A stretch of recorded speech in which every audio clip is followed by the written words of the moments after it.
24 जनवरी 2024। जी हाँ, आज की तारीख। आज एक ऐसे जननायक का जन्म दिवस है जिन्होंने ना केवल सामाजिक न्याय की लड़ाई लड़ी बल्कि हाशिए पे पड़े पिछड़े वर्ग को मुख्यधारा में लाने का भी काम किया। समस्तीपुर में जन्मे कर्पूरी ठाकुर, जिन्होंने गांधी जी के आह्वान के बाद 1942 में भारत छोड़ो आंदोलन में हिस्सा लिया और 26 महीने जेल में गुजारने के बाद जब भारत स्वतंत्र हुआ तो वह अत्यंत पिछड़ा वर्ग को मुख्यधारा से जोड़ने के लिए और उनके उत्थान के कार्य में लग गए।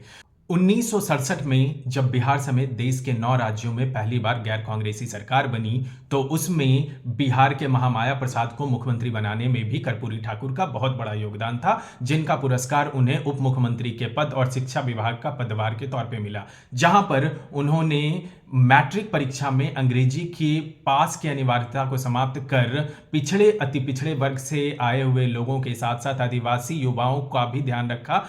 ताकि वह उच्चतर शिक्षा में अपना स्थान बना सके। 1970 में जब वो बिहार के पहली बार मुख्यमंत्री बने तब उन्होंने 8वीं तक की शिक्षा को बिल्कुल मुफ्त कर दिया, साथ ही उर्दू भाषा को राज्य की दूसरी राजकीय भाषा भी घोषित किया। लेकिन उनका जो सबसे महत्वपूर्ण और ऐतिहासिक फैसला वह उनके दूसरे टर्म में आया 1978 में, जब उन्होंने बिहार में 26% पिछड़ा आरक्षण को लागू किया, जिसमें 3%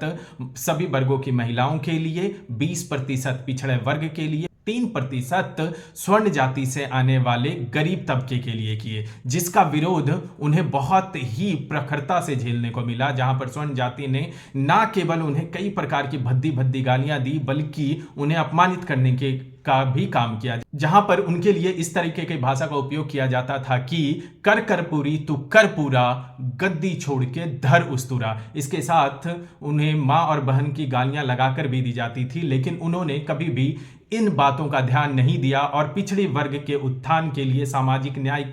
के लिए वो लगातार लड़ते रहे और जननायक कहलाए। आप उनके जननायक होने की बात का अंदाजा इस बात से भी लगा सकते हैं कि तब के तत्कालीन प्रधानमंत्री चौधरी चरण सिंह एक बार जब उनसे मिलने उनके घर पर गए तो उनका दरवाजा जो था वो बहुत ही छोटा था और जब चौधरी चरण सिंह ने उनसे कहा कि कर्पूरी इसे बड़ा करवा लो तो उन्होंने कहा कि जब तक बिहार के तमाम पिछड़े और गरीब तबके के लोगों का घर बड़ा नहीं हो जाता तब तक मेरा घर कैसे बड़ा हो सकता है। आज इस महामानव के जन्म शताब्दी पर भारत सरकार के द्वारा उन्हें भारत रत्न देने पर ना केवल पिछड़े वर्ग को सम्मान है, बिहार को सम्मान है, बल्कि सामाजिक न्याय के लिए लड़ने वाले उन तमाम लोगों को सम्मानित किया जा रहा है जिन्होंने जाति, धर्म और संप्रदाय से ऊपर उठ के सामाजिक न्याय के लिए लड़ाई लड़ी।